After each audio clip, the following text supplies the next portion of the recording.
Oke, baik. Assalamualaikum warahmatullahi wabarakatuh. Balik lagi bersama kita tentu di channel Asikin Aja. Baik teman-teman ya, di hadapan kita kali ini sudah ada sebuah proyektor lagi.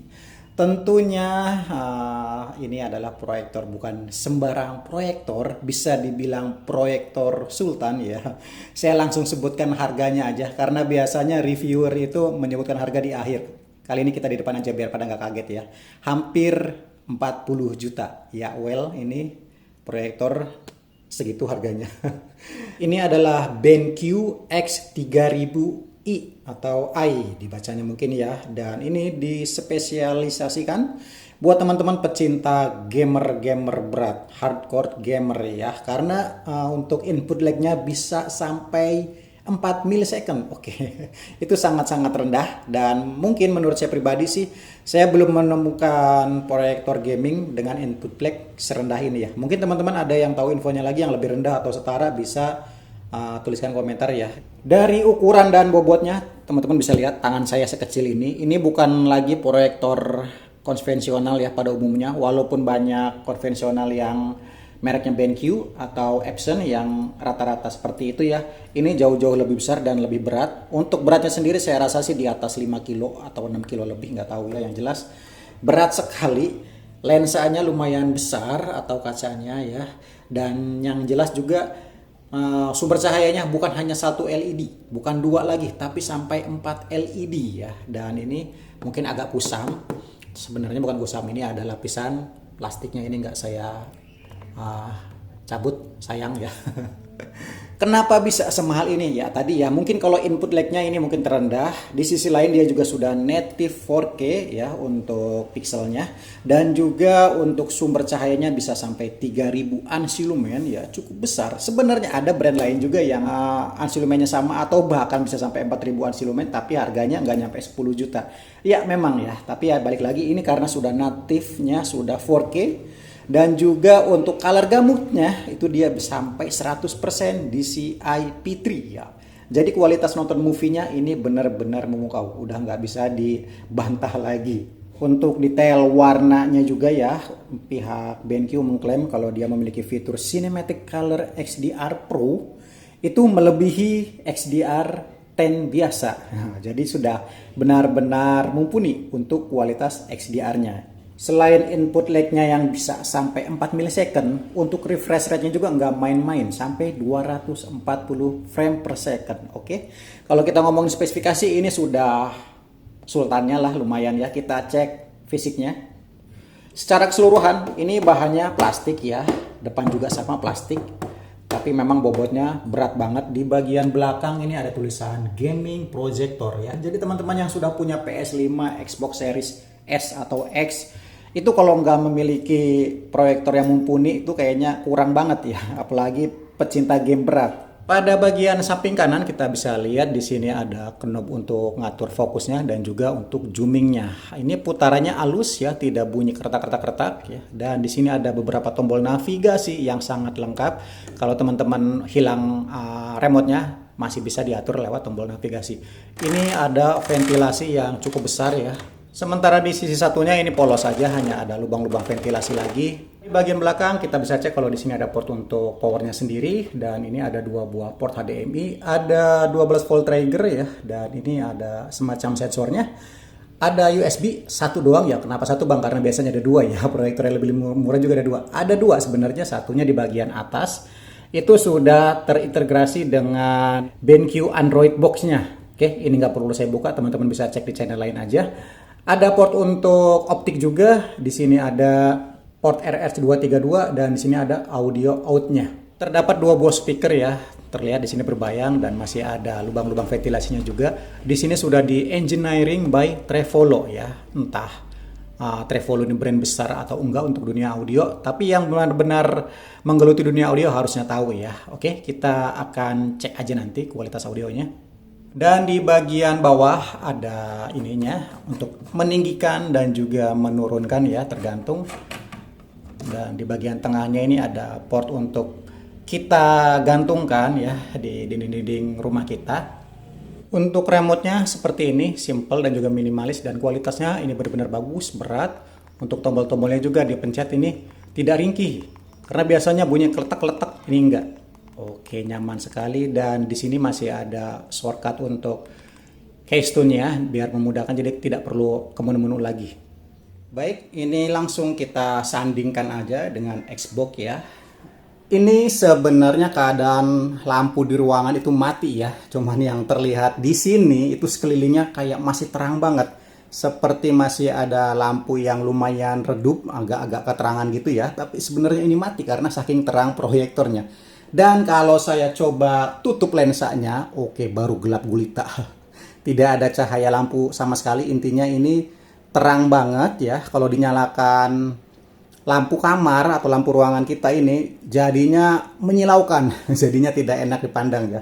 Intinya masih ada pantulan cahaya yang di pinggir-pinggir ini ya, jadi terlihat jelas karena memang saking terangnya. Oke, untuk kualitas warna, aduh mantap, ini salah satu yang terbaik, mungkin paling terbaik saat ini yang pernah kita review ya, wajar. Ini proyektor paling ya gitulah harganya ya. Kemarin kita pernah coba yang WiMax One Pro, itu juga dirasa sudah mempesona, ditambah kualitas warna dari BenQ ini. Ini lebih lagi, oke. Dan ini terasa responsif sekali ya. Memang untuk gamer seperti saya ya, kasual-kasual aja mungkin nggak begitu paham dengan ini ya, kualitas millisecond. Yang intinya biasanya ya untuk game-game aja untuk FPS 50 millisecond aja itu udah lumayan ya. Tapi kalau buat hardcore ya, gamer-gamer berat itu pasti sangat berpengaruh ya. Apalagi ini 4 millisecond sanggup sampai segitu ya. Mungkin saat ini yang masih yang tercepat input lag-nya. Bukan tercepat, maaf ya. Terendah input lag-nya ya. Mungkin kalau misalkan ada teman-teman info lain yang lebih rendah input lag-nya ya bisa komen di kolom komentar ya.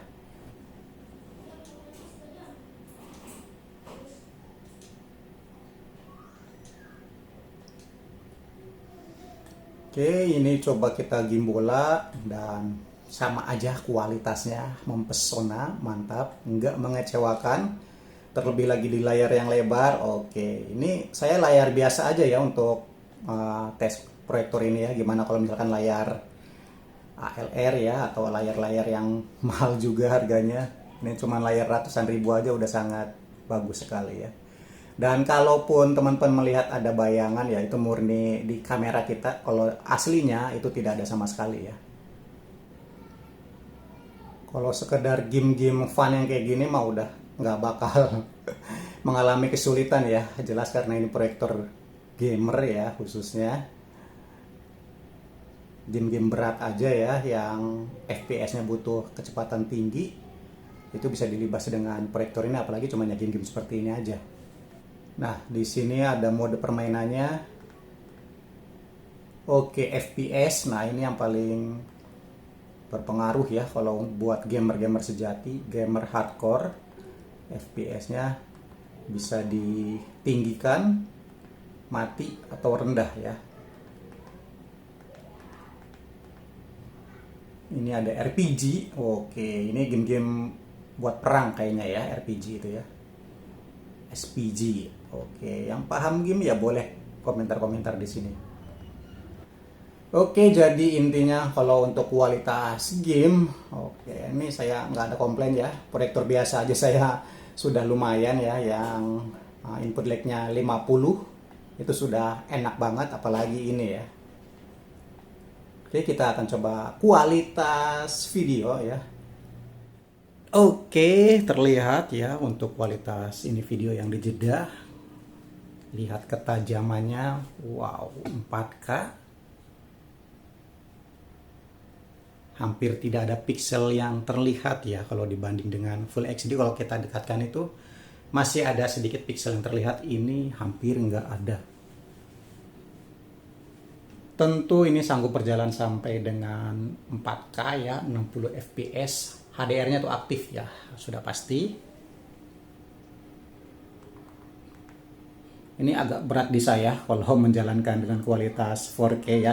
Faktor internetnya yang kurang cepat. Oke. Ini di Full HD aja sudah lumayan bagus. Oke, lihat terang sekali ya.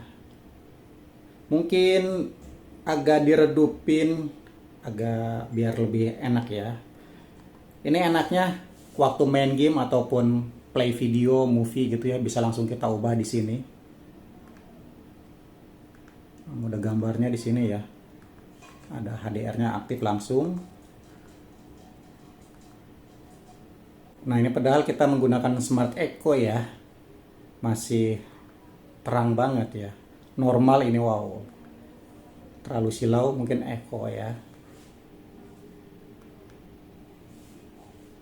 Ini mode gambarnya tidak bisa diubah ya. Otomatis kalau video yang mendukung XDR itu tetap tampilannya XDR aja. Coba kita pakai video lain yang tidak mendukung XDR. Nah, baru ya kalau tidak ada mode XDR dia bisa pindah mode gambarnya. Ada bright, lightroom, living room, game, sport ya, cinema. Ini tadi perasaan udah cinema ya. Oke. Kalau sport, oke, lebih vivid lagi warnanya.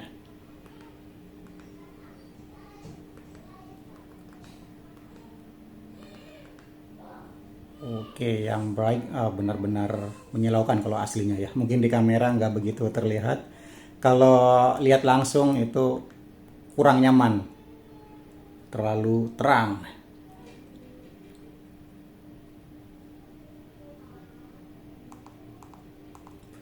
Oke, lihat kualitas warnanya. Oke. Sekarang kita tes kualitas blacknya ya. Dan lumayan ya. Tidak sehitam OLED, cuman hampir sempurna ya. Rata kiri kanan ya, tidak ada yang terlalu belang. Jadi keabu-abuannya itu tipis sekali, hampir mendekati hitam sempurna ya, dan tidak belang karena ini sudah DLP punya, apalagi sumber cahayanya LED-nya 4 buah. Bukan cuma 1 maupun 2, langsung 4 buah. Nah, tidak ada cahaya yang menyebar ya. Oke. Jadi untuk movie nggak usah diragukan ya, karena memang sudah standar movie sekali untuk proyektor ini. Oke, kita coba kualitas audionya. Yang jelas musik-musik yang no copyright ya.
Oke, untuk kualitas suara ya seperti ini teman-teman yang dengar ya.